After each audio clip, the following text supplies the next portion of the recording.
Hello student, जय हिंद, नमस्कार। कैसे हो भाई सब लोग? सब बढ़िया। मैं स्वागत करता हूं अनादि गौतम आपका सीयूईटी एंड फन में। तो आज जो हमारा ये टॉपिक है ये आपका पॉलिटी के अंदर बड़ा इंपॉर्टेंट टॉपिक है। कोई भी एग्जाम हो, सीयूईटी के अलावा भी अगर कोई एग्जाम आप फोकस कर रहे हैं, चाहे वो आपका एनडीए का एग्जाम हो या अदर कोई भी एग्जाम दे रहे हैं ना, कोई फर्क नहीं पड़ता। जितने भी एग्जाम होते हैं हर एग्जाम के लिए ये टॉपिक आज जो मैं कराने जा रहा हूँ यहाँ से मोस्टली क्वेश्चन रहता ही रहता है। अगर पॉलिटी से क्वेश्चन बनेगा तो यहाँ से क्वेश्चन कंफर्म आपका आता है। तो मैं जस्ट स्टार्ट करता हूँ। आज का जो हमारा पहला टॉपिक है उसके बारे में हम बात करेंगे। क्या लिखा हुआ है? फॉर्मेशन ऑफ द कॉन्स्टिट्यूशन, संविधान का निर्माण इसको हम बोलते हैं। क्या बोलते हैं? संविधान का निर्माण। अब इसका मतलब क्या हो भाई, संविधान का निर्माण का मतलब? तो हमारा जो कॉन्स्टिट्यूशन है, हमारा जो भारत का संविधान है, आप लोगों को ये तो पता ही होगा कि ये कब से चल रहा है, क्या इसके अंदर चीजें हैं, उस पर हम डिस्कस कर लेंगे। लेकिन ये तो आपको एटलीस्ट पता होना ही चाहिए कि हमारा संविधान कब से चल रहा है, कब अडॉप्ट किया गया था, और साथ में कॉन्स्टिट्यूशन होता क्या है। तो सबसे पहले हम बात कर लेते हैं व्हाट इज द कॉन्स्टिट्यूशन, संविधान क्या है। सबसे पहले किसकी बात करेंगे? व्हाट इज द कॉन्स्टिट्यूशन, संविधान क्या होता है। अब संविधान क्या होता है भाई, सीधा सीधा मतलब है, एग्जाम में इसकी डेफिनेशन नहीं आती, बट हमको ऐसे पता होना चाहिए। कोई भी सब्जेक्ट आप पढ़ने जा रहे हैं तो क्या आपको उसके बारे में इंफॉर्मेशन नहीं होनी चाहिए? बिल्कुल होनी चाहिए।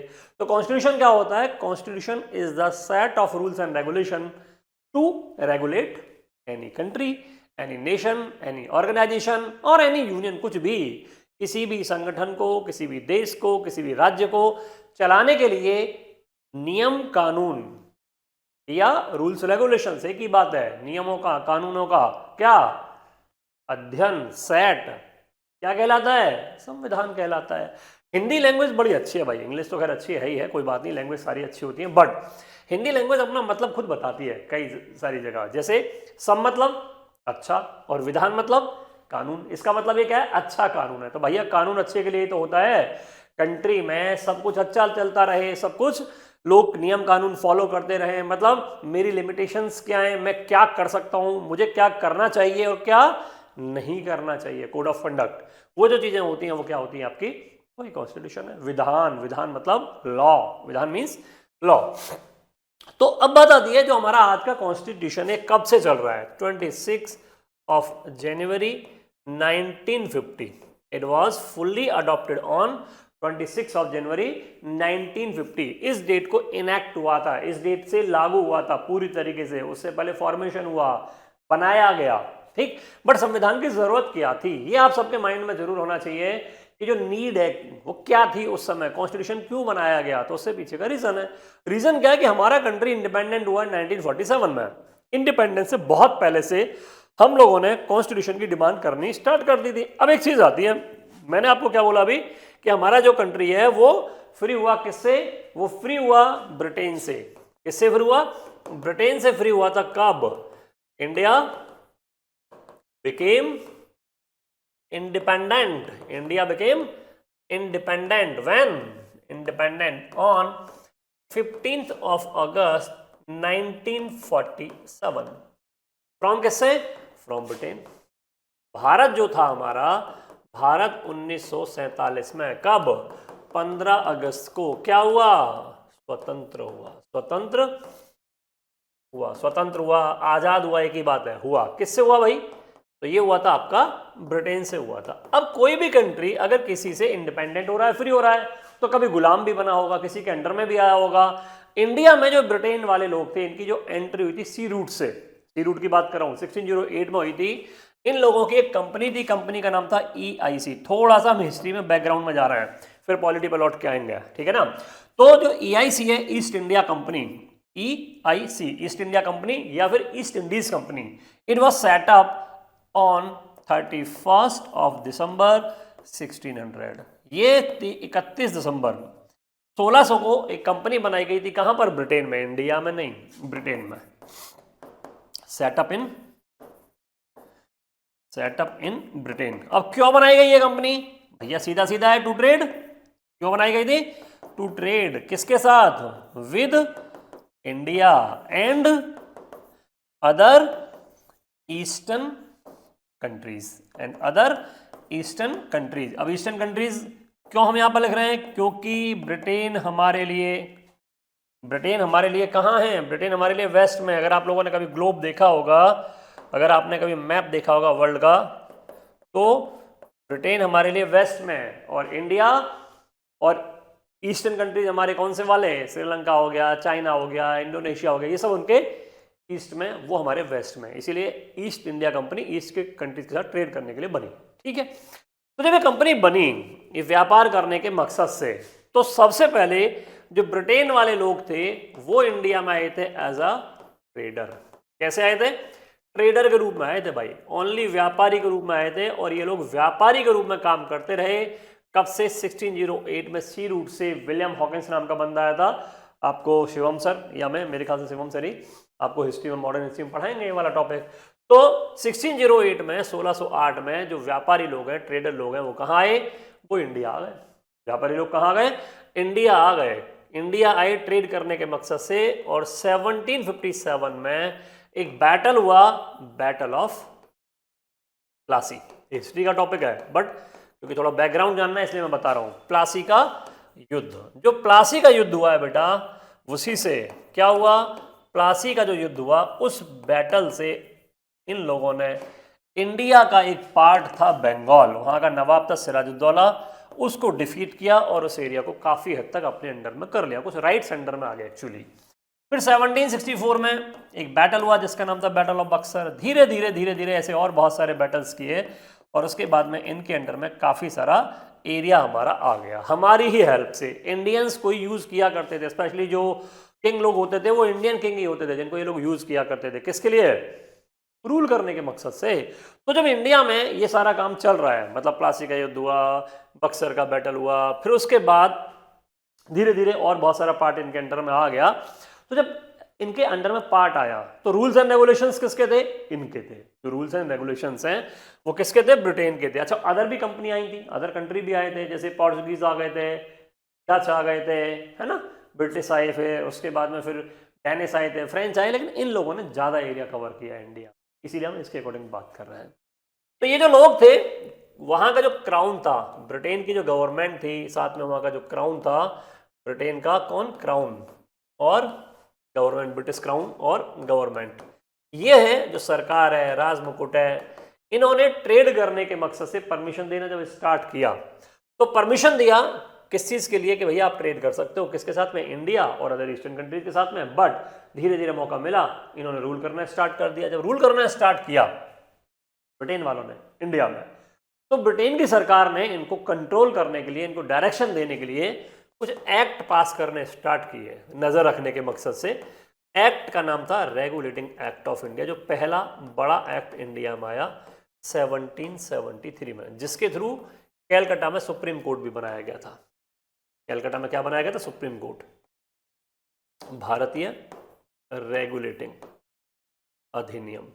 ये जो अधिनियम बना, ये जो अधिनियम बना था भारतीय रेगुलेटिंग अधिनियम, इस एक्ट से, इसी अधिनियम से इन लोगों ने इंडिया पर ट्रेड करना, कंट्रोल करना, जो मतलब जो वो थी कंपनी पर कंट्रोल करना थोड़ा सा स्टार्ट किया कि कैसे ट्रेडिंग राइट्स होने चाहिए, कैसे रूलिंग राइट्स होने चाहिए, उन चीज़ों को डिफाइन करना मेन मकसद था। खैर, जो रेगुलेटिंग एक्ट ऑफ इंडिया आया, इसके बाद बहुत सारे और एक्ट आए, जैसे पिट्स इंडिया एक्ट आया।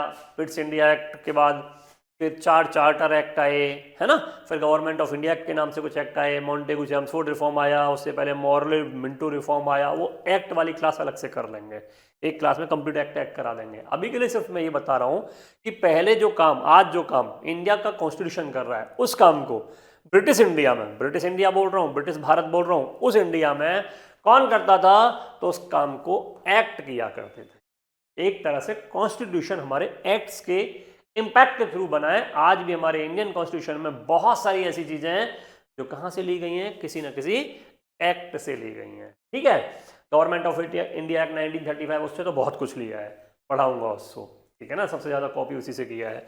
तो जब ये सारी चीजें हो रही हैं यहाँ पर, इसी बीच में हमारी इंडिया की डिमांड आ रही है, इंडिपेंडेंस के लिए अलग आ रही है, कॉन्स्टिट्यूशन के लिए सेपरेटली आ रही है।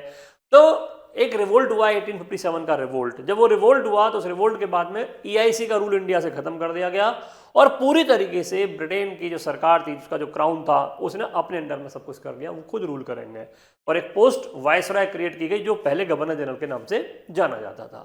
उसके थ्रू सारा का सारा यहाँ पर एज ए रिप्रेजेंटेटिव वो काम करता था, सारा काम किया।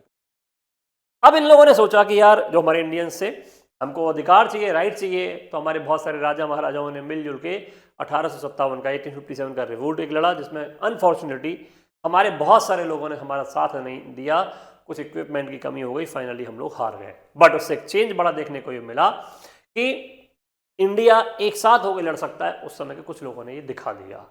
अब धीरे धीरे एजुकेशन इंडिया में बढ़ता जा रहा था, एजुकेटेड लोग इंडिया में बढ़ते जा रहे थे। तो ब्रिटेन का एक ऑफिसर था जिसका नाम था A.O. ह्यूम, उसने एक पार्टी बनाई थी, पार्टी का नाम था INC, इंडियन नेशनल कांग्रेस, 1885 में। ये जो पार्टी बनी थी, इस पार्टी का फाउंडर है British, but maximum number of members में इंडियन थे। इंडियन नेशनल कांग्रेस जब स्टार्ट हुई थी उस समय 72 मेंबर थे ओनली। कितने मेंबर थे? 72। भारतीय राष्ट्रीय कांग्रेस, भारतीय राष्ट्रीय कांग्रेस कितने मेंबर से स्टार्ट हुआ? 72 मेंबर्स, 72 सदस्य थे इसमें। फाउंडर कौन था? फाउंडर था A.O. Hume, retired ICS officer A.O. Hume. इस पार्टी ने अपने सेशंस होते हैं मीटिंग, अधिवेशन, वो करनी स्टार्ट की।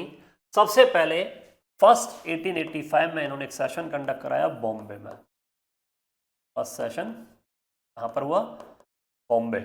उसके बाद धीरे धीरे कोई ना कोई चेयरमैन हुआ करता था, एनुअली ये लोग सेशन करने लगे। और 1895 में एक सेशन हुआ पुणे में।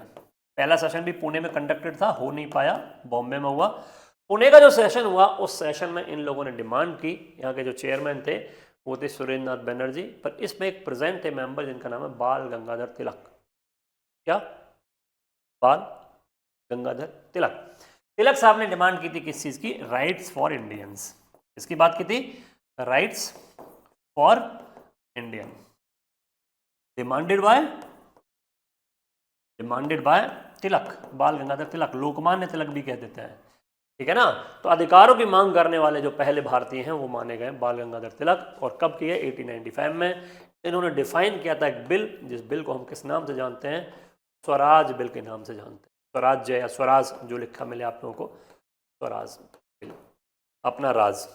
जो स्वराज बिल था, इसी में राइट्स की डिमांड की गई थी 1895 में, ठीक। इसको इंडियन कॉन्स्टिट्यूशन की पहली डिमांड के रूप में माना जाता है बाय एनी इंडियन। अब देखते हैं कुछ चीजें डायरेक्टली यहां से। अभी जो मैंने आपको बताया मीन्स ऑफ द कॉन्स्टिट्यूशन, संविधान का अर्थ क्या होता है? संविधान का अर्थ होता है constitution is a set of rules और fundamental principles according to which a state और नेशन और कंट्री और एनी ऑर्गेनाइजेशन इज गवर्नड। मतलब किसी भी देश, कानून, राज्य, संगठन आदि को चलाने के लिए, शासित करने के लिए, शासन करने के लिए नियम कानूनों का समूह क्या कहलाता है? संविधान कहलाता है। भारत का संविधान विश्व का सबसे बड़ा कॉन्स्टिट्यूशन है। India's constitution is the largest written constitution in the world. पूरे विश्व में सबसे बड़ा लिखित संविधान हमारा है, ठीक है। अब इसके कुछ फैक्ट के बारे में बात कर लेते हैं। भारत का जो संविधान है बेटा, वो पूछा जाए अभी भी हमेशा एक चीज आती है, आपसे कई बार क्वेश्चन बनता है कि भारत का संविधान किसने बनाया? आपके दिमाग में तुरंत आता है अम्बेडकर साहब ने बनाया। नहीं, अकेले उन्होंने नहीं बनाया, वो एक पार्ट है एक ग्रुप का, जिस ग्रुप का नाम था कॉन्स्टिट्यूएंट असेंबली, संविधान सभा। किसने बनाया था? संविधान सभा। The constitution of India was constituted by the constituent assembly. तो संविधान बनाने का जो काम किया किसने किया? संविधान सभा ने किया। हमारा भारत का संविधान किसने बनाया? संविधान सभा ने बनाया। संविधान सभा के विचार का जो प्रतिपादन है वो सर्वप्रथम अमेरिका एवं फ्रांस में अपनाया गया था। First thought of the constitution was adopted by America and France. इसका मतलब रिटन कॉन्स्टिट्यूशन सबसे पहले जिस कंट्री ने अडॉप्ट किया है वो अमेरिका। अमेरिका का लोकतंत्र, इसीलिए डेमोक्रेसी सबसे पुराना माना जाता है और हमारा सबसे बड़ा माना जाता है, ठीक है। अब इसमें आता है वही कि भारत में संविधान सभा के विचार का दर्शन सर्वप्रथम तिलक, बाल गंगाधर तिलक, लोकमान्य तिलक के 1895 के स्वराज विधेयक में होता है, जिसमें उन्होंने भारतीयों के लिए अधिकारों की मांग की। इसमें कांग्रेस के पुणे अधिवेशन, इसके अध्यक्ष कौन थे? Surendra Nath Banerjee. In India Tilak demanded rights for Indian in his Swaraj bill of 1895, first demand of Indian constitution in Pune session या पूना है ना, पुणे मतलब ऐसे भी लिख लेते हैं, पुणे, या फिर पूना ऐसे भी लिख लेते हैं। समझ आ गया भाई? तो first demand of Indian question by any Indian, ऐसा माना गया है। ठीक है, अब इसके बाद फिर नेक्स्ट आता है, इसके बाद फिर सेशंस बहुत सारे होते रहे, किसके, पार्टी के। इसी पार्टी का एक सेशन हुआ 1922 में कांग्रेस के गया अधिवेशन में। गांधी जी ने कहा कि भारतीय संविधान भारतीयों की इच्छा अनुसार बनेगा, ये नहीं है कि ब्रिटिश थोप के चले जाएंगे, क्योंकि बहुत सारे एक्ट आते थे, बहुत सारे कमीशन आते थे, हम कहते ना भाई अपने को अपना चाहिए, हम खुद बनाएंगे। ये नहीं कहा कि रिटन, पर उन्होंने कहा हम अपना संविधान अपनी इच्छा के अनुसार बनाएंगे। ठीक है ना। इन गया बिहार में एक जगह गया, बोध गया, वही जहां बुद्ध को ज्ञान की प्राप्ति हुई थी, पता है ना, बोध गया में ही तो बुद्ध बने, उससे पहले सिद्धार्थ थे। तो इन गया session of INC 1922, Gandhi ji said that Indian constitution will be constituted according to the Indians. फिर 1924 में मोतीलाल नेहरू, फादर ऑफ जवाहरलाल नेहरू, उन्होंने ब्रिटिश सरकार के सामने संविधान सभा के निर्माण की मांग रखी। In 1924, M.L. Nehru also demanded for the Constituent Assembly. ठीक है ना, संविधान सभा की पहली मांग यही कर रहे हैं एक तरह से, ये इंपॉर्टेंट है काफी, ये वाला। औपचारिक रूप से 1934 में संविधान सभा के द्वारा लिखित संविधान का विचार सर्वप्रथम M.N. रॉय ने किया। An idea of the constituent assembly of India was first proposed by M.N. Roy in 1934। Concept for written constitution of India, लिखित संविधान का मांग, है ना। तो क्वेश्चन आ सकता है, कैसे आ सकता है क्वेश्चन, कैसे आ सकता है क्वेश्चन, आ सकता है ऐसे, ऐसे कि भारत के लिए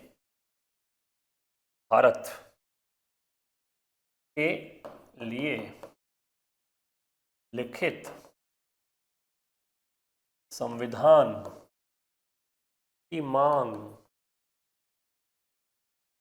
सर्वप्रथम किसने, अब मैं ऑप्शन दूंगा, उसके अकॉर्डिंग आप देखेंगे किसने की, है ना।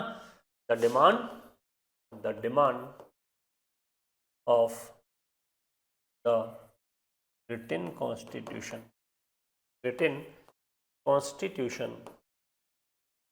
of India was first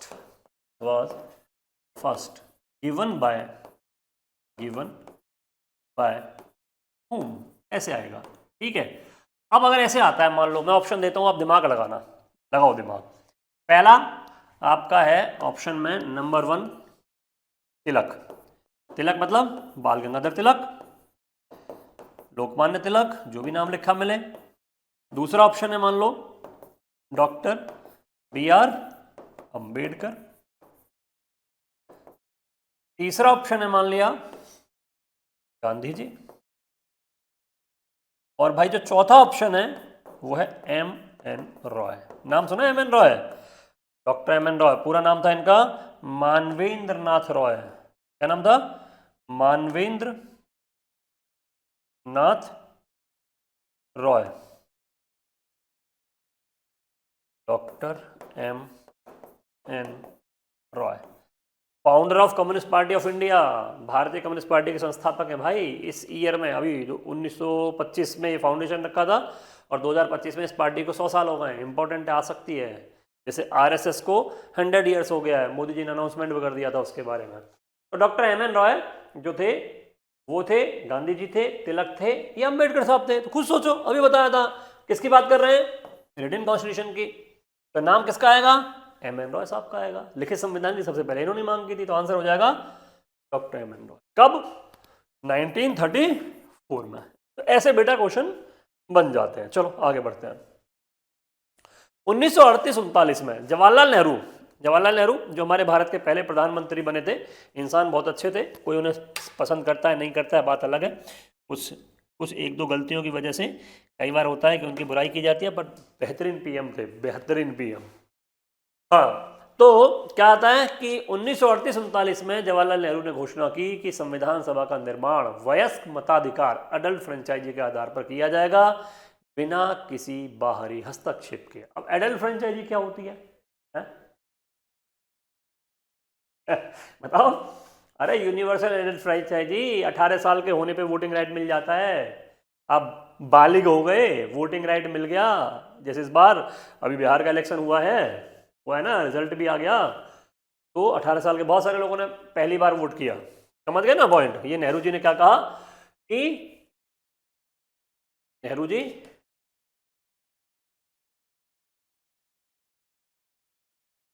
said that the constituent assembly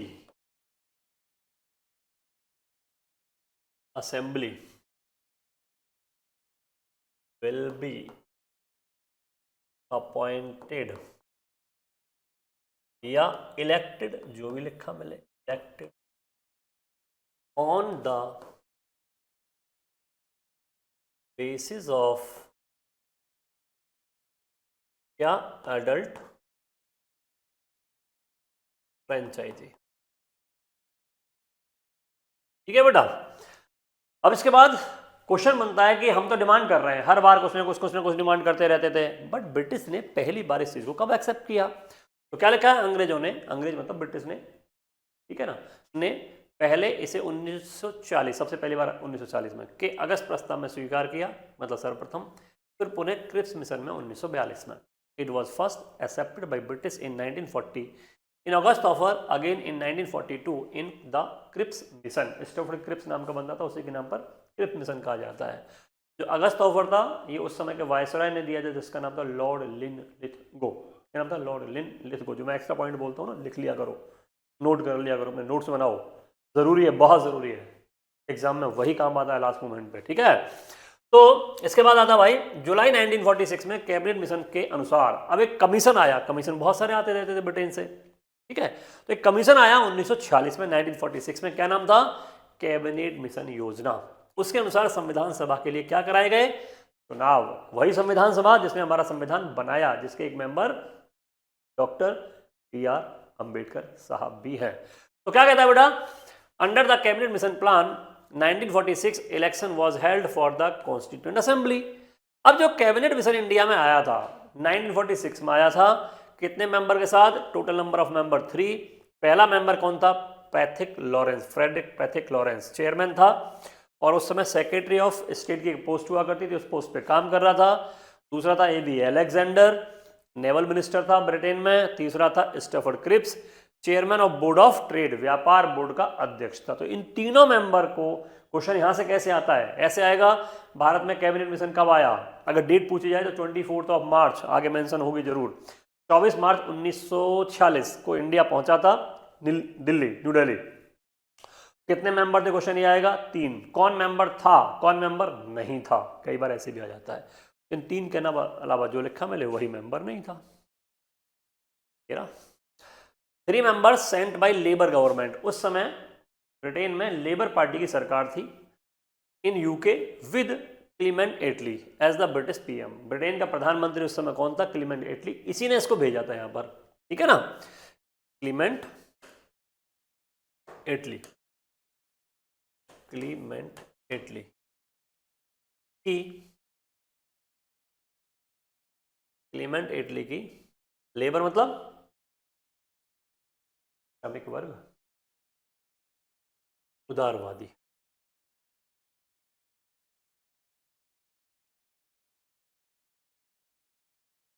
या श्रमिक वर्ग, लेबर को लेबर ही लिखा मिलता है वैसे पार्टी के लिए ना, लेबर वर्ड ही ज़्यादा सही चलता है, ज़्यादा अच्छा है। लेबर ही पार्टी लिखें, लेबर पार्टी। लेबर पार्टी की सरकार ने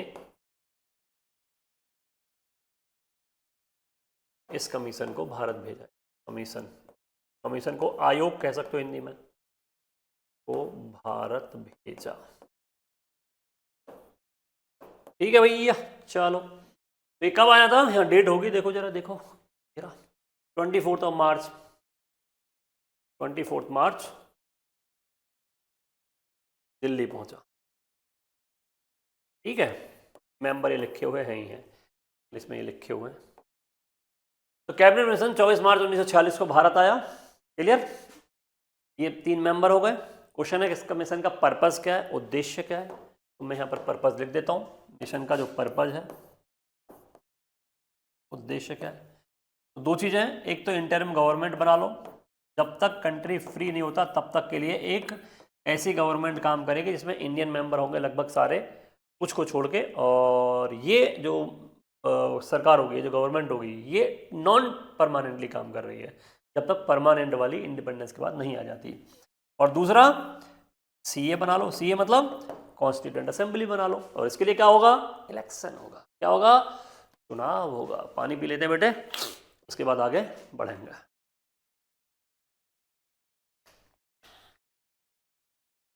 थोड़ी थोड़ी सर्दियां आ गई हैं, ख्याल रखिए आप लोग भी।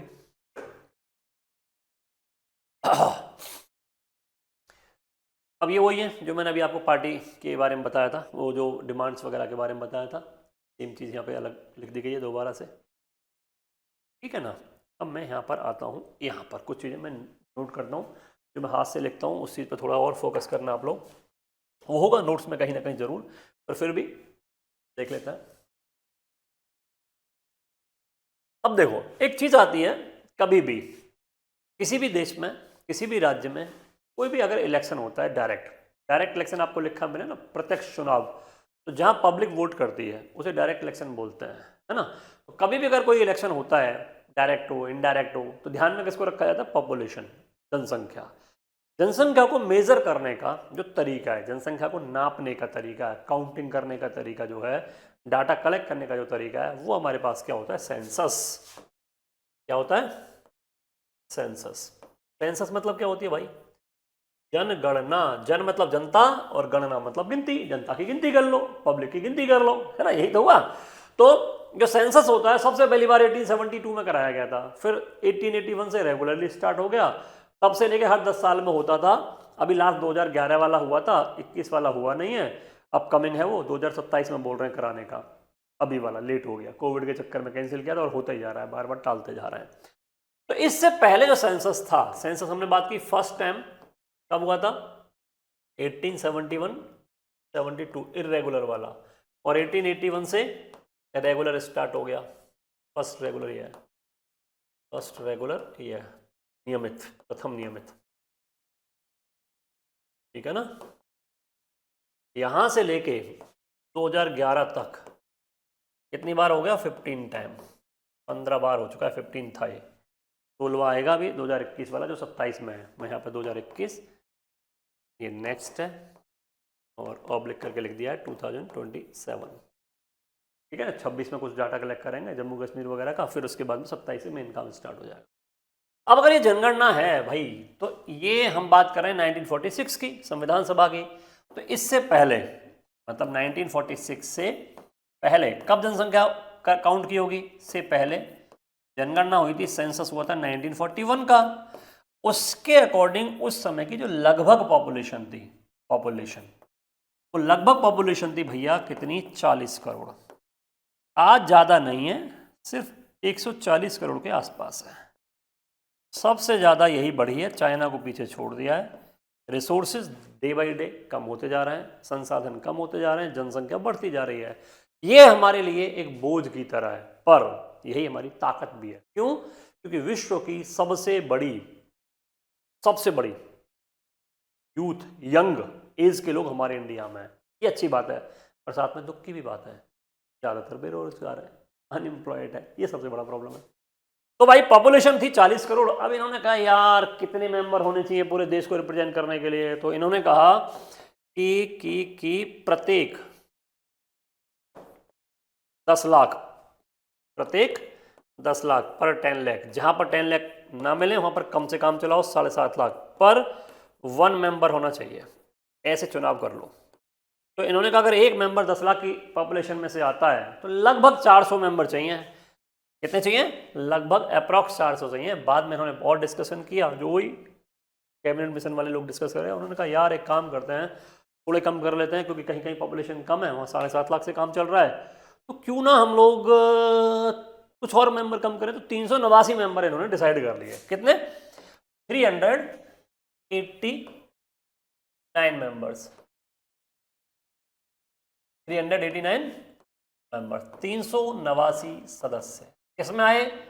सीए के अंदर आए, कॉन्स्टिट्यूएंट असेंबली, संविधान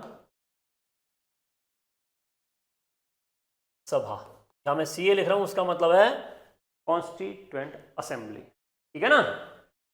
हाँ, अच्छा एक चीज़ ध्यान रखो, आपके जो एग्जाम में क्वेश्चन आते हैं ना स्टैटिक फॉर्म में बहुत आते हैं, पर उसके लिए हमको डायरेक्ट क्वेश्चन ये पता होना चाहिए। जब तक बैकग्राउंड नहीं पता होगा कैसे काम करेंगे, है ना? तो भाई संविधान सभा के अंदर 389 मेंबर्स इलेक्ट हुए, जिनमें से 296 इन्होंने कहा इलेक्टेड वाले होंगे। कैसे होंगे? इलेक्टेड, निर्वाचित। कहां से? उस इंडिया से, ये 1946 की बात कर रहे हैं, उस इंडिया से जो कौन सा इंडिया है बेटा? जो आपका ब्रिटिश इंडिया है। कौन सा इंडिया है? From British India, from British India, British Bharat से।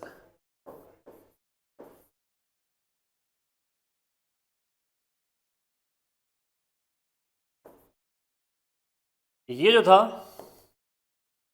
292 और 4, 292, लेकिन थोड़ा सा कट रहा है ना, कोई बात नहीं, इसका कुछ जुगाड़ करते हैं। यस, तो इधर तो नहीं था कुछ, पीछे भी ऐसा तो नहीं था, पीछे तो ठीक था। तो जो 292 मेंबर्स थे वो कैसे थे? वो आए थे फ्रॉम प्रोविंसेस। उस समय ब्रिटेन के अंडर इंडिया के 11 प्रोविंस थे, फ्रॉम 11 प्रोविंसेस, 11 प्रांतों से। किससे? 11 प्रांतों से। और 4 ये कहां से आए भाई? From chief commissionaries. अभी नाम बता दूंगा आप लोगों को, स्टेट्स कौन से थे। कमिश्नरीज से बोलते हैं मुख्य आयुक्त के प्रांतों से, मुख्य आयुक्त के प्रांतों से। अब सबसे पहले हमको ये पता होना चाहिए, पहले एक और चीज़ और लिख लेते हैं फिर पता करेंगे। 93 जो थे बेटा वो थे नॉमिनेटेड, नॉमिनेटेड फ्रॉम, उस समय बहुत सारे इंडिया में प्रिंसली स्टेट्स थे। आप बताओ, दिमाग लगाओ, कितने थे प्रिंसली स्टेट्स? होते राजा महाराजा, देशी रियासतों से। किससे? देसी रियासतों से। और कितनी देसी रियासत थी? टोटल थी 565, 565। उनकी तरफ से 93 को मौका मिला, ये मान लो। अब ये जो है 4 जो थे चीफ कमिश्नरी वाले, ये कौन कौन है? दिल्ली, एक कौन सा था? दिल्ली, दूसरा कौन सा था? कुर्ग, कर्नाटक में एक जगह है कुर्ग, इसे उस समय चीफ कमिश्नरी कहते थे। तीसरा जो था वो था बलूचिस्तान। कौन सा था? बलूचिस्तान, आजकल पाकिस्तान का स्टेट है ये, बलूचिस्तान। और चौथा भाई कौन सा है? फोर्थ वाला था अजमेर से लेके मारवाड़ तक का पूरा एरिया, राजस्थान, अजमेर टू मारवाड़।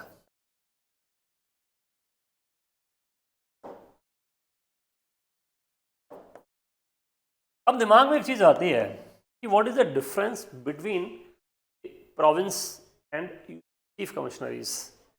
जो चीफ कमिश्नरीज हैं, जो मुख्य आयुक्त के प्रांत हैं, और प्रांत, खाली प्रांत, उनमें क्या अंतर है? तो भाई प्रोविंस जस्ट लाइक स्टेट, जैसे आजकल हमारे राज्य हैं, कितने हैं बताओ? आज हमारे इंडिया में कितने राज्य हैं? सोचो सोचो सोचो, 28, 28।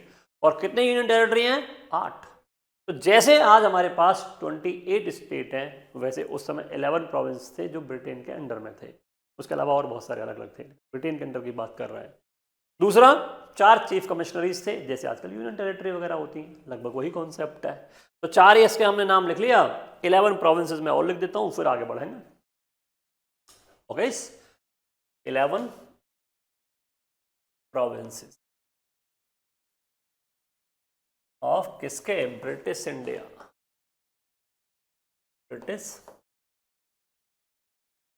ब्रिटिश भारत के अधीन, ब्रिटिश भारत के 11 प्रांत, 11 प्रांत। ठीक है, अब देखो सबसे पहले हम देख लेते हैं एक स्टेट आज यूपी, जिसे पहले बोलते थे यूनाइटेड प्रोविंस, में कहते हैं संयुक्त प्रांत, आज का यूपी उत्तर प्रदेश।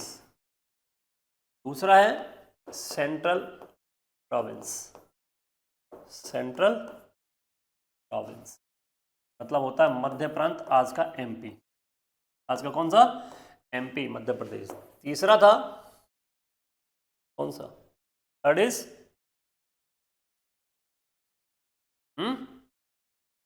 बॉम्बे, आज का पूरा महाराष्ट्र और गुजरात उसमें आता था, बॉम्बे। फिर मद्रास, मद्रास में तमिलनाडु, आंध्र प्रदेश, ये पूरा एरिया हुआ करता था, मद्रास। फिर पांचवा, हाँ ठीक है, उसके बाद फिफ्थ वाला बंगाल, पूरा ईस्टर्न बंगाल और पूरा वेस्टर्न बंगाल, आज का हमारा पश्चिम बंगाल और आज का जो बांग्लादेश नाम का देश है वो इसी में शामिल था, 1946 की बात कर रहे हैं ना। फिर छठा वाला बिहार, आज का पूरा बिहार और झारखंड दोनों थे उसमें। फिर उसके बाद उड़ीसा, जैसे आज है लगभग वैसा ही था, उड़ीसा। उसके बाद फिर आपका नॉर्थ ईस्ट इंडिया से असम,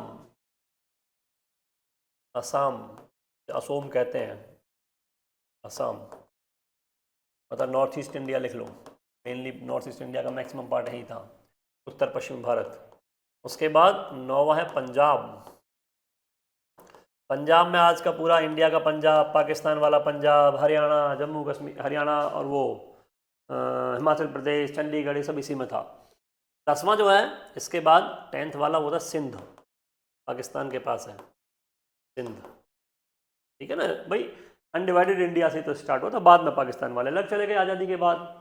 11वां NWFP, ये भी पाकिस्तान के पास है, north west frontier province, frontier province. ठीक है, उत्तर पश्चिमी सीमा प्रांत, उत्तर पश्चिमी सीमा प्रांत।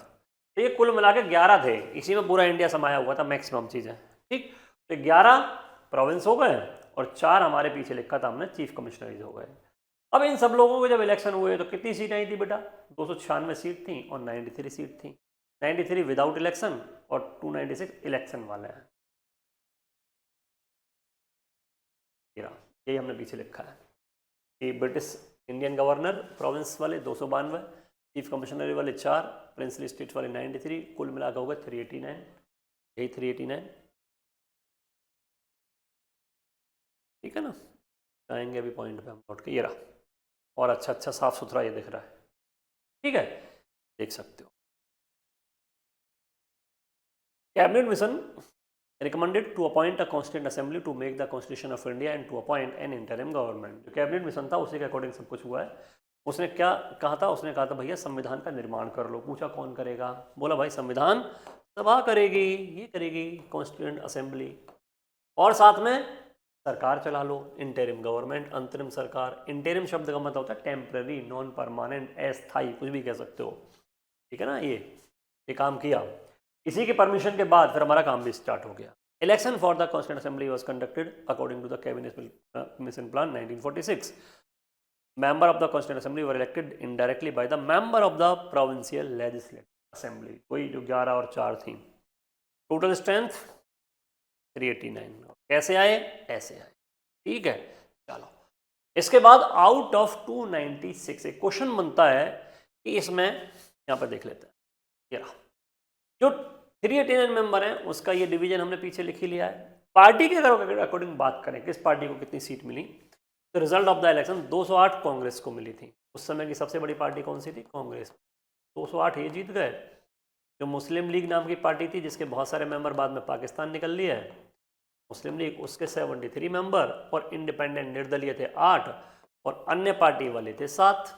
अगर आप इन सबको प्लस मारोगे तो ये आपका हो जाएगा 208 प्लस 73 प्लस 8 प्लस 7, इन दोनों को मिला के 15 हुआ ये आपका हो गया 296, 296 सदस्य आ गए।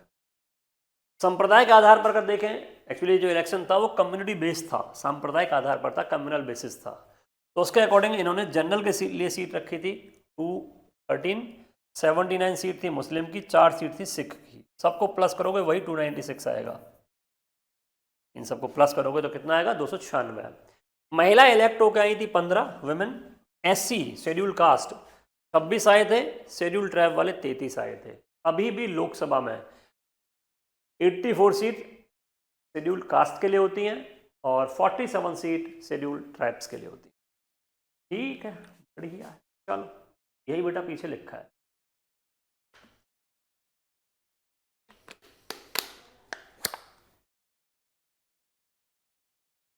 अच्छा, ये पॉइंट देख सकते हो, महात्मा गांधी और मोहम्मद अली जिन्ना ये संविधान सभा के सदस्य नहीं थे, मेंबरशिप नहीं ली, इलेक्शन में पार्टिसिपेट नहीं किया। अब संविधान सभा ने कहा भैया एक काम करना है, अब करना है संविधान बनाने का काम, कॉन्स्टिट्यूशन बनना चाहिए। पूछा भाई कौन बनाएगा? बोले हम बनाएंगे बैठ के। कैसे? डिस्कशन करके, रिसर्च करके। तो डिस्कशन कहाँ होगा? इकट्ठे बैठेंगे एक जगह। पूछा कहाँ? बोला पार्लियामेंट हाउस बना के दे रखा है। किसने? ब्रिटिश ने। आज का जो हमारा पार्लियामेंट हाउस अब तो नया वाला बन गया, मोदी जी ने उसका इनॉग्रेशन कर दिया था, शिफ्ट भी होगा ये लोग। पुराना वाला म्यूजियम बनने जा रहा है। तो जो पुराना वाला था वो तब भी था, सेंट्रल हॉल था उसका, केंद्रीय सभागार, बहुत बड़ा कमरा था, उसमें ये भाई लोग बैठते थे, 389 सदस्य जो थे। ठीक है, तो इन लोगों ने कहा भैया इकट्ठा बैठेंगे एक साथ। तो पहली बैठक स्टार्ट हो गई, जो फर्स्ट मीटिंग थी ये इसकी असेंबली की फर्स्ट मीटिंग। फर्स्ट मीटिंग मतलब पहली बार जब ये मिले एक साथ। कब मिले? मिले थे 9th ऑफ दिसंबर। कब मिले बेटा? 9th ऑफ दिसंबर 1946 को। उस दिन इन लोगों ने एक टेम्पररी बेसिस, इंटेरिम, अस्थाई, नॉन परमानेंट, कुछ भी कह लो, चेयरमैन बना दिए। किसके? ऑफ द कॉन्स्टिट्यूएंट असेंबली, संविधान सभा के। नाम था डॉक्टर सच्चिदानंद सिंह। किसके बेस पर बनाया? सीनियोरिटी के बेस पर। He was the senior most member of the CA, constituent assembly, संविधान सभा के सबसे वरिष्ठ सदस्य। और ये कॉन्सेप्ट हमने कहाँ से कॉपी किया है? ये कॉन्सेप्ट हमने लिया है, क्वेश्चन बन सकता है इसका सोर्स क्या है, कि सीनियर बंदे को ऐसा बनाएंगे। सोर्स है इसका, जो स्रोत है वो है भैया आपका फ्रांस। क्या है? फ्रांस। मतलब फ्रांस के कॉन्स्टिट्यूशन में ऐसा लिखा है कि सीनियोरिटी को इज्जत देनी है ना, रिस्पेक्ट देनी है, उनके एक्सपीरियंस लेने हैं। तो उस काम को करने के लिए क्या करो? तो सीनियोरिटी के बेस पर एक चेयरमैन बना दो। जैसे आजकल हमारी लोकसभा में एक पोस्ट होती है प्रोटेम स्पीकर वाली। कौन सी होती है? प्रोटेम स्पीकर वाली। सेम। ठीक है बच्चे? ठीक है, ओके, समझे बाबू? हाँ जी। तो अब इन्होंने कहा भाई ये बना तो दिए, पर ये थोड़े बीमार चल रहे थे, बड़े बूढ़े आदमी थे। इन्होंने कहा एक काम करो यार, इनको हटाना पड़ेगा, इज्जत भी अपनी हो गई पूरी, कोई दिक्कत नहीं है। तो 2 दिन बाद इनको हटाया। 11 दिसंबर को 1946 में इनको रिप्लेस किया डॉक्टर राजेंद्र प्रसाद ने। Doctor Rajendra Prasad was elected permanent chairman of the constituent assembly, संविधान सभा का स्थायी अध्यक्ष ये है। अब यहाँ से क्वेश्चन है, अगर मान लेते हैं एग्जाम में क्वेश्चन आता है, who was the first chairman, who was the interim chairman, who was the non permanent chairman, who was the temporary chairman, एक ही बात है, सच्चिदानंद सिन्हा। क्वेश्चन कहता है who was the second chairman, who was the permanent chairman, स्थायी अध्यक्ष कौन थे? तो नाम आएगा राजेंद्र प्रसाद जी। सपोज कि क्वेश्चन ही दे रखा, आपको क्वेश्चन बोलता है who was the chairman, मैं लिखता हूं, क्वेश्चन बनता है मान लो कुछ ऐसा, कैसा? ऐसा, who was द चेयरमैन, मतलब ओनली चेयरमैन बोल रहा है वो, was the chairman of CA। मैं CA लिख देता हूं बेटा शॉर्ट में, CA कॉन्स्टिट्यूएंट असेंबली, संविधान सभा का, संविधान सभा का अध्यक्ष कौन था? कौन, इसमें भैया रे आएगा आपका 1 नंबर, मान लो दे रखा है डॉक्टर सच्चिदानंद सिन्हा, सपोज सच्चिदानंद सिन्हा, ऐसे ही आते हैं बेटा क्वेश्चन। मान लो दूसरा दे रखा है आपको डॉक्टर राजेंद्र प्रसाद, राजेंद्र प्रसाद, और मान लो फिर तीसरा आपको दे दिया डॉक्टर बी आर अम्बेडकर,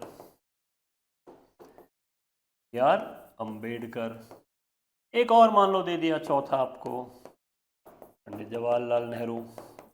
तो क्वेश्चन दिमाग में ये आना चाहिए यार, हो था कौन इनमें से, है ना। अब देखो हमने जो लिखा है चेयरमैन की बात कर रहे हैं, अध्यक्ष की बात कर रहे हैं, प्रेसिडेंट भी लिखा मिले चलेगा। अगर ये दोनों ऑप्शन में दे रखा है तो कई बच्चों के दिमाग में आता है सच्चिदानंद सिन्हा जी नहीं होंगे, नहीं, ये तो सिर्फ 2 दिन के लिए। परमानेंट वाले कौन है, ये आंसर क्या आएगा, राजेंद्र प्रसाद जी। क्यों, क्योंकि बेटा आप खुद सोचो कब बने, 11 दिसंबर 1946, कब तक रहे, 26 जनवरी 1950। उसके बाद यही भारत के पहले प्रेसिडेंट भी बने थे, इसी एक्सपीरियंस के बेस पर बनाया था बाद में उनको प्रेसिडेंट, है ना। ये पहले वाले सिर्फ 2 दिन बन रहे हैं, ये रीज़न है। आओ वापस, फिर उसके बाद में कहा कि भाई मान लो किसी दिन चेयरमैन साहब प्रेजेंट ना रहें, किसी दिन चेयरमैन साहब प्रेजेंट ना रहें तो क्या करें। तो उन्होंने कहा कोई दिक्कत नहीं है, हमारे पास एक वाइस चेयरमैन होने चाहिए। कौन होने चाहिए, वाइस चेयरमैन होने चाहिए। तो इसीलिए किसको बना दिया वाइस चेयरमैन, एच.सी. मुखर्जी। ये वो मुखर्जी नहीं है जिनके नाम पर दिल्ली का मुखर्जी नगर है ना, वो तो श्यामा प्रसाद मुखर्जी हैं। ये एच.सी. मुखर्जी हैं, पहले उपाध्यक्ष, फर्स्ट वाइस चेयरमैन, और सेकंड वी.टी. कृष्णमाचारी। मतलब 2 वाइस चेयरमैन भी बनाए कि मान लो काम करना है, ये नहीं आ पाए राजेंद्र प्रसाद जी तो आ जाएंगे मुखर्जी साहब नहीं आए तो कृष्णमाचारी जी आ जाएंगे। फिर बोला कोई ये भी नहीं आए तो बोले कोई बात नहीं, जितने प्रेजेंट हैं उनमें किसी एक को बिठा देंगे, जैसे आज भी होता है। उसके बाद होता है doctor B N Rau. Doctor B N Rau, Benegal Narsing Rau पूरा नाम था, इनको बनाया गया कॉन्स्टिट्यूशनल या लीगल एडवाइजर। और ये बेटा उस समय 60 देशों की यात्रा पे गए थे, है ना। कितने देशों की, 60। He went to 60 countries. अब क्यों गए, घूमने थोड़ी जाएंगे फालतू, वे 60 देशों की यात्रा पर गए, इसलिए खर्चा थोड़ा बढ़ भी गया था। 64 लाख टोटल लगा है, 64 लाख रुपए में संविधान तैयार हो गया हमारा, लगभग 3 साल का करीब करीब समय लगा है, ठीक है ना। अब 60 देश की यात्रा पे क्यों गए, बेटा सबका संविधान उठाना है, सबका संविधान कॉपी करना है। तो जगह जगह से कॉन्स्टिट्यूशन को उठाया, कॉपी किया, और उसकी जगह पर हमारा आज का संविधान सामने आया। आज का समय अगर होता तो क्या इन्हें कहीं जाने की जरूरत थी, नहीं। क्यों, आज का अगर टाइम होता तो इन्हें कोई जाने की कहीं जरूरत नहीं थी। तो भैया फिर क्या करते, गूगल बाबा, गूगल बाबा, है ना। तो गूगल बाबा से सर्च मार लेते सब कुछ, वो भी नहीं होता कोई दिक्कत नहीं। अपने मोदी जी बोल देते ट्रम्प साहब को कि भाई अमेरिका का मान लो संविधान चाहिए, कि भाई एक काम करो अपने संविधान के 10 पेज व्हाट्सअप मारो। तब था ही नहीं ये वाला व्हाट्सअप, ईमेल, जीमेल, है ना। तो इसीलिए लाना पड़ा, जाना पड़ा, कॉपी लेके आए सबकी, बुक इजीली अवेलेबल होती नहीं थी, उसको पढ़ा, फिर जाके अपना बढ़िया वाला संविधान बनाया। ठीक है, चलो।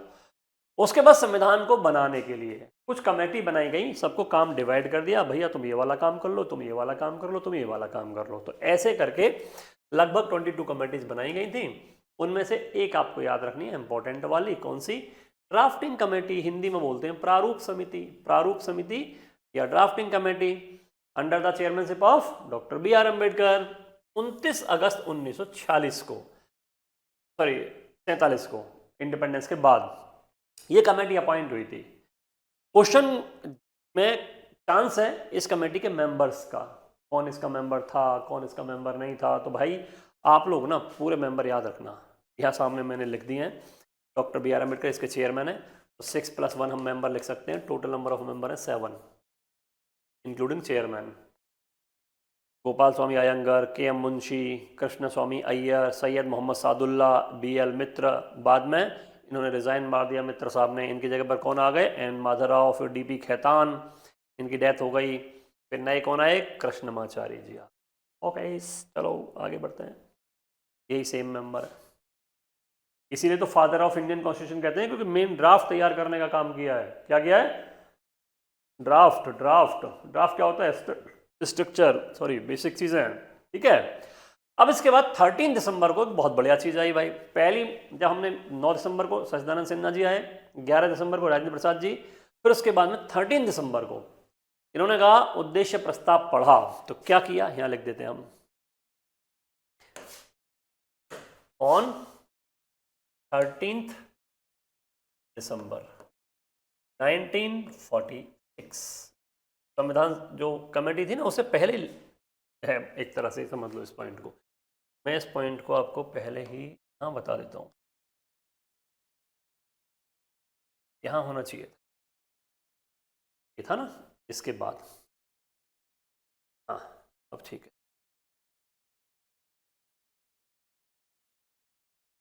यहाँ पे तो क्या होना चाहिए, ऑन 13 दिसंबर 1946। क्वेश्चन आएगा क्या हुआ भाई इस दिन? ऑब्जेक्टिव रेजोल्यूशन, ऑब्जेक्टिव रेजोल्यूशन, ये में कहते हैं उद्देश्य प्रस्ताव। उद्देश्य प्रस्ताव क्या किया गया? प्रपोज किया गया। Proposed by, proposed by, proposed मतलब प्रस्ताव रखना है इसका, प्रस्तावित किया गया, प्रस्तावित किया किसके द्वारा? बाय JL नेहरू जी के द्वारा। ठीक है, जवाहरलाल नेहरू के द्वारा। अब बात आती है क्या है ये, बड़ी इंपॉर्टेंट चीज है बेटा ये। यही आज हमारा क्या है, it became the preamble of the constitution. ठीक है ना, इट बिकेम, इट मतलब objective resolution, it became the क्या, in the preamble of the constitution. यही संविधान की, यही संविधान की क्या बनी बच्चे? प्रस्तावना। यही संविधान की प्रस्तावना, इसे और क्या बोलते हैं? उद्देशिका। We the people of India, सुना होगा, बना। यही संविधान की प्रस्तावना, उद्देशिका ये बनी।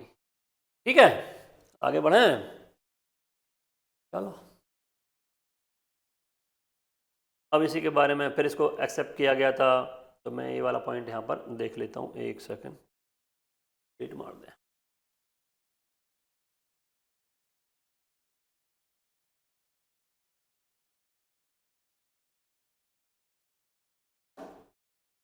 यही तो था, नेहरू ने ऐतिहासिक प्रस्ताव 13 दिसंबर 1946 को संविधान सभा में पेश किया। संवैधानिक संरचना के मूल तत्व और दर्शन थे, जो भी हमारे फिलॉसफी थी, जो हमारे थॉट थे वो थे, जो हमारे इस समय के एक्सपीरियंसेस थे वो थे। ठीक है, यह प्रस्ताव 22 जनवरी को एक्सेप्ट किया गया है। इंट्रोड्यूस कब किया गया था, प्रपोज कब किया गया था? 13 दिसंबर को। यह प्रस्ताव 22 जनवरी 1947 को संविधान सभा के द्वारा अपनाया गया, एक्सेप्टेंस मिला इसको। प्रस्तावना उद्देश्य संकल्प का ही संशोधित रूप है। जवाहरलाल नेहरू मूव्ड या proposed this historic resolution on 13 December 1946 in the assembly. It contained the fundamental and philosophy of constitutional structure. This resolution was adopted on 22 January 1947 या accepted, कुछ भी लिखा मिले आपको। ठीक है, by the assembly, assembly मतलब constituent assembly. Preamble is modified version of the objective resolution. कैसे क्वेश्चन आएगा, इसे किसने प्रपोज किया? पहला क्वेश्चन। फिर कैसे आएगा, और क्या आ सकता है? तो एक ये पूछा जा सकता है कि जो हमारा कॉन्स्टिट्यूशन, ये हमारा जो प्रियम्बल है, पहले किस नाम से जाना जाता था? संविधान सभा में किस नाम के साथ आया था?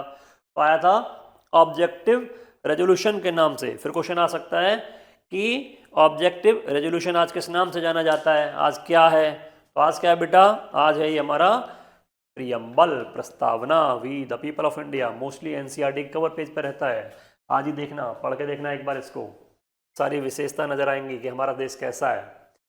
फिर आता है changes by the independence act 1947। 1947 का बीच में एक्ट आ गया जिससे हमारे भारत को आज़ादी मिली, उससे एक पाकिस्तान और एक इंडिया, दो देश आज़ाद हुए। 3 जून को प्रपोजल आया था इसका माउंटबेटन प्लान के नाम से, बाद में यही act independence of India act के नाम से आया, ठीक है ना। फाइनल परमिशन मिल गई थी इससे हमारे संविधान को बनाने के लिए। तो इसके बाद ये छोड़ सकते हो, कोई दिक्कत नहीं है, यहाँ से हम बात कर लेते हैं।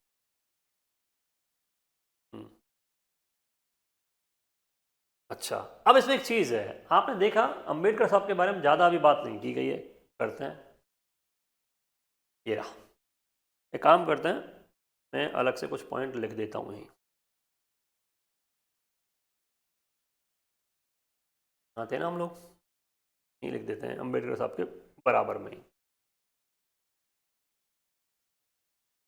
In the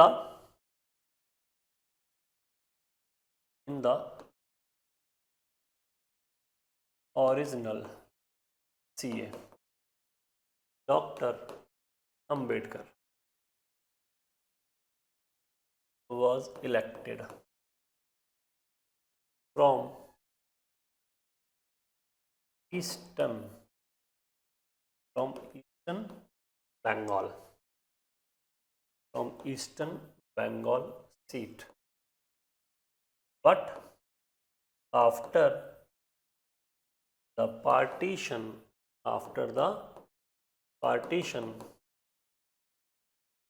eastern Bengal became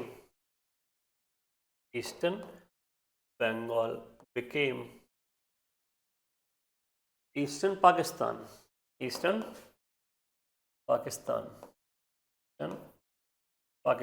आज क्या है, आज बांग्लादेश है।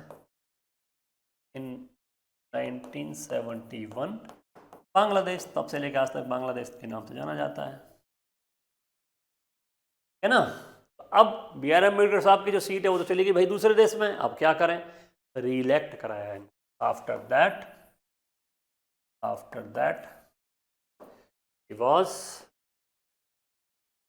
he was re-elected from, कहाँ से, पुणे या पूना सीट, कौन से स्टेट की थी ये, ऑफ बॉम्बे। उस समय बॉम्बे प्रोविंस का पार्ट हुआ करती थी बॉम्बे,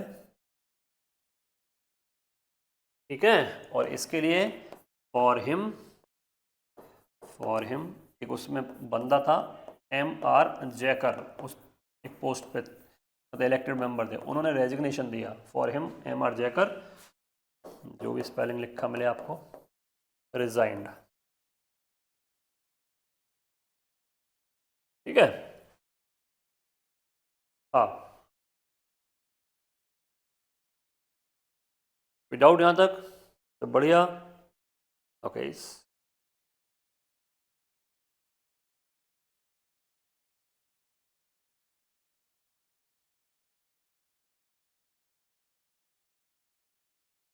ठीक है बेटा,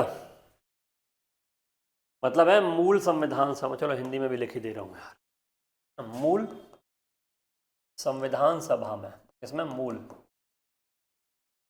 संविधान सभा में डॉक्टर अंबेडकर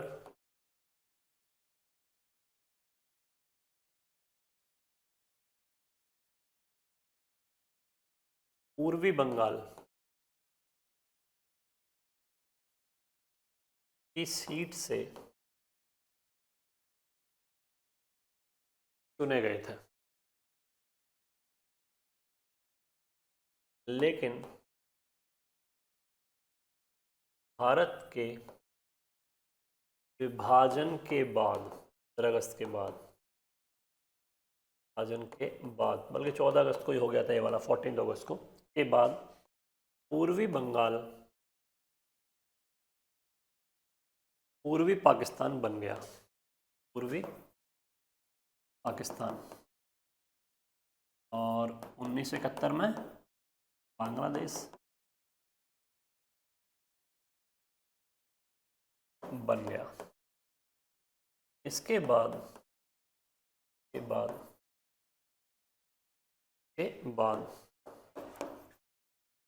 डॉक्टर अंबेडकर को कहाँ से, बॉम्बे प्रांत की पुणे सीट से, किससे, पुणे या पूना सीट से क्या किया गया बेटा, से पुनर्निर्वाचित किया गया। ठीक है, निर्वाचित किया गया फिर से। इसके लिए किसने, इसके लिए M.R. जैकर ने, M.R. जैकर ने क्या दिया, त्यागपत्र, इस्तीफा दिया था, मतलब सीट खाली थी। ओके, एक और चीज लिख लेते हैं। आफ्टर द पार्टीशन, जब पार्टीशन हो गया, after the partition CA was reorganized, क्योंकि बहुत सारे लोग कहाँ चले गए, पाकिस्तान। विभाजन के बाद CA कॉन्स्टिट्यूएंट असेंबली, संविधान सभा को क्या किया,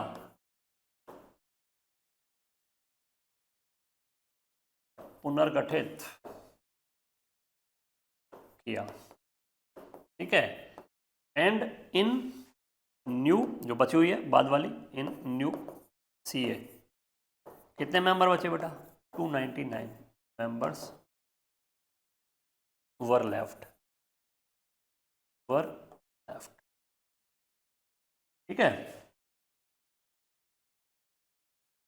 299 सदस्य। कैसे, इनमें से जो इलेक्टेड वाले थे वो 229 तो इलेक्टेड वाले बच गए, और 70 मेंबर प्रिंसली स्टेट्स वाले, याद रह जाए तो अच्छी बात है। ठीक है, एक और चीज समझते हैं अब। जो काम इन लोगों ने दिन रात की मेहनत के साथ में स्टार्ट किया था, कब, 9 दिसंबर 1946 को, दिन रात काम करते रहे, और 26 नवंबर 1949 को हमारा जो कॉन्स्टिट्यूशन था वो बनके तैयार हो गया पूरी तरीके से, बट अडॉप्ट हुआ, इनेक्ट हुआ 26 जनवरी 1950। इस दिन क्या हो गया, कंप्लीटेड। कुछ चीज़ों को लागू भी कर दिया था, कंप्लीट। साथ में आपको लिखा मिल जाएगा एक्सेप्टेड। ठीक है, पूर्ण हुआ और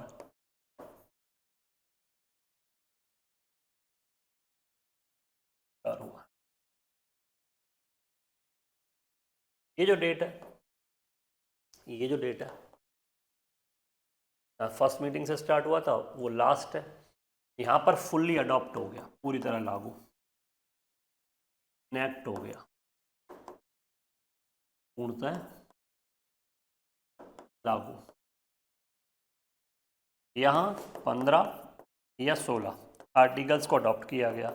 हम चाहते तो पूरा कॉन्स्टिट्यूशन इसी दिन लागू कर देते हैं, 15 या 16 अनुच्छेद लागू।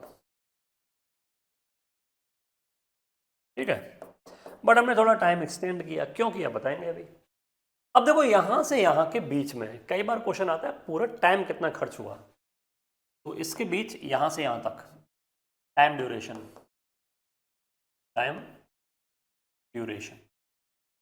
समय अवधि, कितना समय लगा। तो भाई एग्जैक्ट टाइम है 2 साल 11 महीने और 18 दिन, लगभग 3 साल के आसपास मैंने स्टार्टिंग में बोला था। 2 ईयर 11 मंथ 18 डेज। इकट्ठा बैठ के इन लोगों ने डिस्कशन किया, वही जो पार्लियामेंट हाउस था, अभी मैंने बताया था पीछे। टोटल वर्किंग डेज, अच्छा पहले टोटल सेशन लिख लेते हैं। टोटल सेशन जो थे, सेशन होते बेटा 70, मीटिंग, बैठक, कुल 70 थे आपके। 11 + 1 हो गए 12, बनाने तक 11 और 12वां सेशन एक बाद में कराया गया था यहाँ पर 12th या लास्ट सेशन है ना, अंतिम 12वां या अंतिम सत्र। कब? डेट थी 24 जनवरी, मतलब 26 जनवरी से 2 दिन पहले। तो कुल सेशन कितने थे? 11 यहाँ तक थे और फिर 12वां वो आ गया। Total working days, total working days, कुल कार्य दिवस, मतलब कार्य दिवस होता है एक साथ जो मीटिंग चलती है ना, जैसे आजकल हमारी पार्लियामेंट चलती है, लोकसभा में डिस्कशन चलता है, सेशन चलता है, बजट सेशन होता है, 2 सेशन और होते हैं, है ना, वैसे ही। ओके, तो कुल कार्य दिवस 165, 165 डेज। इसमें से भी जो ड्राफ्ट था उस पर चर्चा कितने दिन की? दे डिस्कस्ड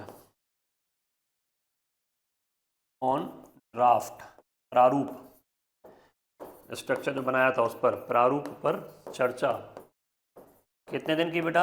114 दिन। फिर आता है एक रीडिंग, कुल रीडिंग कितनी थी? टोटल रीडिंग्स, कुल रीडिंग, कुल वाचन 3। अब ये क्या होती है? रीडिंग का मतलब है जैसे मान लो संविधान बना रहे हैं, जैसे आज की बात करें, सपोज कि हमारे पास एक चैप्टर पढ़ा है कोई set theory and relation mathematics का, ऐसे हमारे पास कोई पढ़ा हुआ है। सपोज मान लो हम संसद में, पार्लियामेंट में, लोकसभा में बैठे हैं और हमको क्या करना है? कोई बिल पास करना है।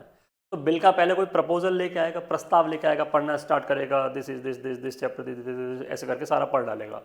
सारे मेंबर्स को एक कॉपी उसकी मिल जाएगी। ये हो गई पहली रीडिंग। फिर उसका डिस्कशन के लिए टाइम रखा जाता है, 2 दिन, 4 दिन, 10 दिन, 20 दिन, लंबा चलता है वो होता है सेकंड रीडिंग। फिर उस पर वोट कराई जाती है, कौन लोग एग्री हैं, कौन एग्री नहीं है, कौन फेवर में है, कौन फेवर में नहीं है, ठीक है, उसको बोलते हैं थर्ड रीडिंग। आज भी यही कॉन्सेप्ट होता है, तब भी यही कॉन्सेप्ट था, ठीक है। ये हो गया। हमने यहाँ पर बात की कि 15 या 16 आर्टिकल मेन माने जाते हैं, उनको सेम डे अडॉप्ट कर लिया था, बाकी के लिए टाइम बढ़ाया गया था। क्यों? क्योंकि 26 जनवरी का जो डेट है बड़ा इंपॉर्टेंट था। क्या था भाई इस दिन ये था कि हमारा वो जो था आईएनसी के बारे में बात की थी ना, पार्टी थी हमारी इंडियन नेशनल कांग्रेस, उस पार्टी का फाउंडेशन 1885 में रखा था। हर साल वो सेशन करते थे, उसी का एक सेशन हुआ था 1929 में, 1929 में, पीछे मेंशन है, आगे बात कर लेंगे। 1929 में जो सेशन हुआ था, जो अधिवेशन हुआ था, उस अधिवेशन के चेयरमैन थे जवाहरलाल नेहरू। लाहौर में अधिवेशन हुआ था। उसमें जवाहरलाल नेहरू ने डिमांड की थी पूर्ण स्वराज्य की। हमें चाहिए हर हाल में क्या? पूर्ण स्वराज्य चाहिए। क्या चाहिए? पूर्ण स्वराज्य चाहिए। जो पूर्ण स्वराज्य की डिमांड की गई थी, उस डिमांड को के साथ में ही इन्होंने ये कहा था कि अब से हर साल, every year, we will celebrate independence day before independence. जब तक आज़ादी ना मिल जाएगी ना, तब तक स्वतंत्रता दिवस मनाएंगे। तो स्वतंत्रता दिवस, इंडिपेंडेंस डे होता था पहले कब? 26 जनवरी को। कब तक चला? 15 अगस्त 1947 को हर साल होता था। इस डेट की बड़ी इंपॉर्टेंस थी बेटा, इसलिए डेट को याद रखते हुए, दिमाग में रखते हुए इन्होंने 26 जनवरी तक की डेट बढ़ा ली, 2 महीने का टाइम एक्सटेंड किया।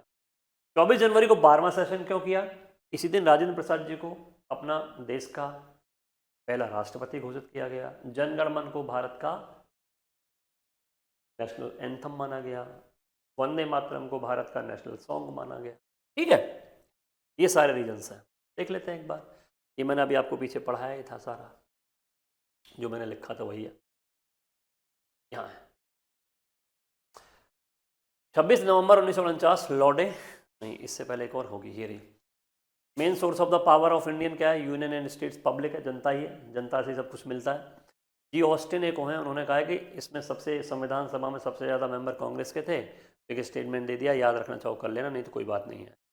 ठीक है, एक फ्रैंक एंथोनी थे जो एंग्लो इंडियन कम्युनिटी से बिलोंग करते थे संविधान सभा में, और एक पीएच मोदी थे। ये मोदी का, हमारे मोदी जी प्रधानमंत्री जी से कोई लेना देना नहीं है, ये पर्शियन रिलीजन के थे, पर्शियन धर्म के थे। बी आर अम्बेडकर साहब का वही वाला पॉइंट, ईस्टर्न बंगाल वाला पॉइंट मैंने पीछे बता ही दिया। उसके बाद जो 26 जनवरी वाला है, ये क्या है? ये लिखा था ना, यही था ना। 26 नवंबर है, इस दिन होता है हमारा लॉ डे। क्या होता है? लॉ डे, और इसी को हम लोग कॉन्स्टिट्यूशन डे भी कहते हैं, कॉन्स्टिट्यूशन डे। कानून, और कानून ही क्या है? विधि।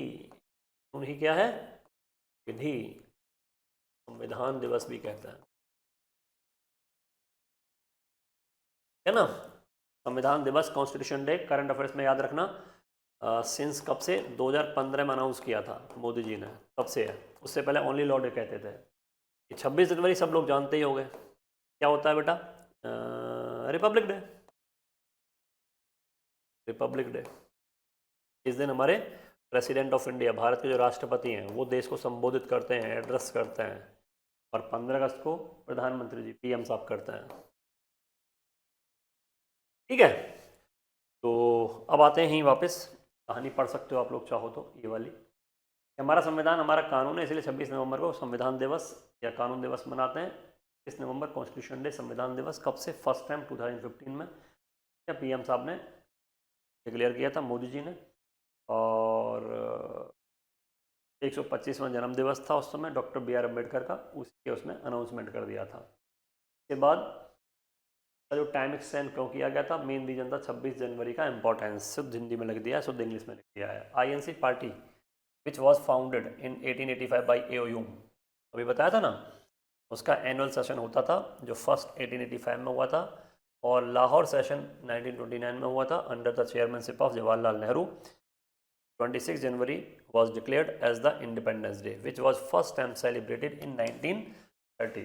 डिमांड ऑफ पूर्ण स्वराज्य, इसी समय कंप्लीट इंडिपेंडेंस या पूर्ण स्वराज्य की मांग हमने की। तो इसी की याद में डेट बढ़ा दी थी। फिर उसके बाद में 26 जनवरी 1950 तक की तारीख चलती रही, कोई दिक्कत वाली बात नहीं है। ये 16 अनुच्छेद लागू किए गए थे, आप चाहो तो इसको देख सकते हो कौन कौन से आर्टिकल थे जब 26 नवंबर को जो लागू हो गए थे। ये वाले थे आर्टिकल 5, 6, 7, 8, 9, 60, 324, ये सब चीज़ें, है ना। 12वीं बैठक जो हुई थी उस दिन क्या किया गया था? 24 जनवरी को 12वीं बैठक वाले दिन डॉक्टर राजेंद्र प्रसाद को भारत का राष्ट्रपति चुना गया। ऐसे ही ऑन 24 जनवरी मतलब 1950 में doctor Rajendra Prasad was elected as the first president of India. इस दिन सिग्नेचर किया था संविधान पर 284 लोगों ने, है ना। संविधान पर सिग्नेचर था, जिनमें 8 वुमेन भी थी। सरोजनी नायडू, जो यूपी की पहली गवर्नर रही हैं, first women governor of an Indian state. Sucheta Kripalani, जो किसी भी स्टेट की पहली महिला सीएम थी, यूपी की थी, वो भी 1963 में बनी थी, वो इसमें मेंबर थी। राजकुमारी अमृत कौर, भारत की पहली महिला मंत्री, कैबिनेट मिनिस्टर, हेल्थ मिनिस्टर थी सेंट्रल गवर्नमेंट में। ऐसे नाम थे, ठीक है ना। पूरा समय ये हमने जो है पीछे लिखा है वो लिख ही लिया है, और मेन चीज़ यही है, ठीक है। एक चीज़ देख सकते हो चाहो तो, कि जिस समय हमारा भारत का संविधान बन के तैयार हुआ था 26 जनवरी 1950 को, इसमें टोटल मिला के 22 पार्ट्स थे, लेसन्स, अध्याय कह सकते हो। 395 आर्टिकल्स थे। आर्टिकल पार्ट के अंदर, चैप्टर के अंदर जो मेन हेडिंग्स होती हैं, जो प्रोविजंस होते हैं, उनको आर्टिकल बोलते हैं, है ना। और 8 शेड्यूल थी, जो अभी बढ़ के 12 हो गई हैं। ये जो टोटल आर्टिकल है, ये मोर देन आपको लिखा मिल जाएगा 450, और ये आपको 25 लिखा मिल सकता है, पर ये आपको टिक करना है आज भी 22, ये आज भी 395। बढ़ा कैसे? अमेंडमेंट के थ्रू। किसके थ्रू बढ़ गया?